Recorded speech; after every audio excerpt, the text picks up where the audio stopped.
आंगन से मंडा बांध निकली थी बारात, वहीं से 7वें दिन उठी अर्थी। सुनी हुई दुल्हन की कलाइयां।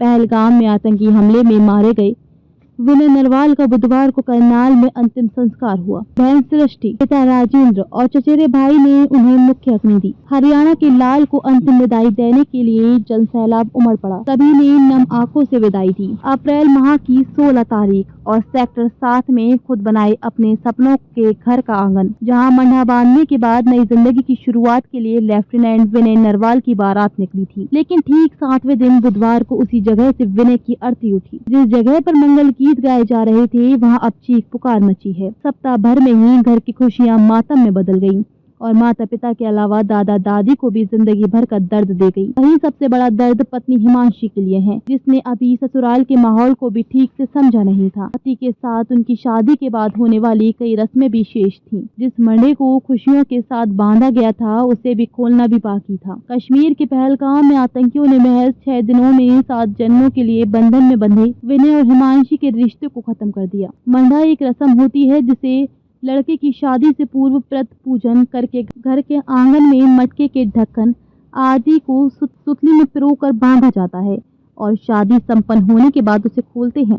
शादी से पहले हिमांशी ने शौक से सुहाग का चूड़ा पहना था।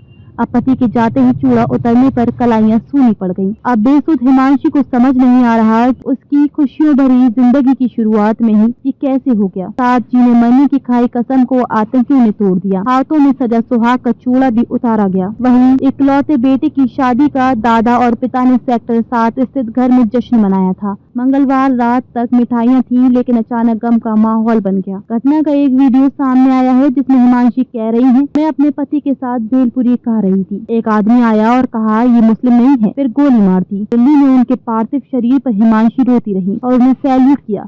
कहा मुझे तुम पर गर्व है। चाचा बोले सेना में जवान कम है तो हम विनय का बदला लेने को तैयार। विनय नरवाल के चाचा सुरजीत नरवाल ने सरकार से आतंकियों पर कड़ी कार्रवाई की मांग की है। उन्होंने कहा कि यदि सेना में जवान कम है तो सरकार मुझे मौका दे। मैं अपनी नौकरी छोड़कर विनय और अन्य लोगों की मौत का बदला लेने को तैयार हूँ। सुरजीत नरवाल ने कहा कि विनय बहादुर था।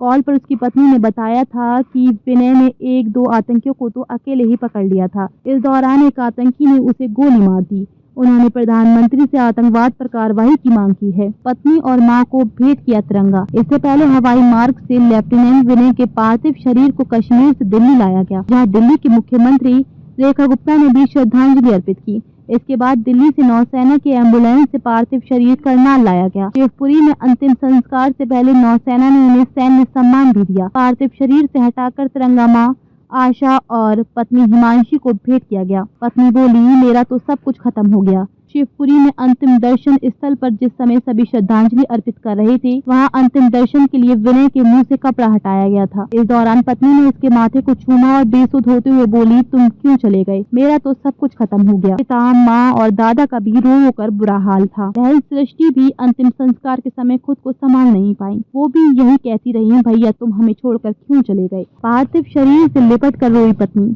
विनय की अंतिम यात्रा शुरू होने से पहले पत्नी हिमांशी उनके पार्थिव शरीर से लिपट कर रोई। उनकी आंखों के सामने ही आतंकियों ने उनका सुहाग छीना था। पार्थिव शरीर से लिपट कर वह एक ही बात कही जा रही थी, मैं अब किसके सहारे जीऊंगी, मेरा सब कुछ छिन गया। रोते रोते उनकी हालत बिगड़ती जा रही थी। महिलाएं उनके आंसू पहुंच रही थीं, जबकि उनकी आंखें भी भीगी हुई थीं। बेसुध हुई मां। बहन ने दी विनय को मुख्य अग्नि। नम आंखों से दी लाल को अंतिम विदाई। लेफ्टिनेंट विनय को आतंकियों की गोलियां लगी थीं। ताबूत में आए लाडले का चेहरा देख मां की छाती गम से फट पड़ी। बिलखते हुए अपने विनय की तस्वीर को गले से लगाकर बेसुध हो गईं।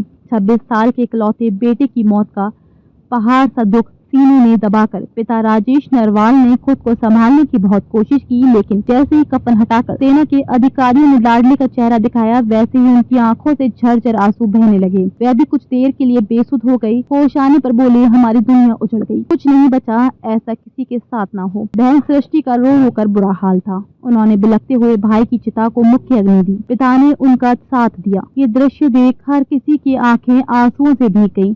दृश्य हृदय को झकझोर देने वाला था। जिस विनय को 6 दिन पहले ही शादी का सेहरा पहने देखा था, वह कफन पहने चिता पर लेटा था। बेटे का शव देखते दादा दादी धाड़ मार कर रोने लगे। इन दोनों को विनय की मौत की खबरें बुधवार को ही दी गईं। मंगलवार को सिर्फ गोली लगने की जानकारी दी थी। तभी से दोनों पोते की सलामती की प्रार्थना कर रहे थे।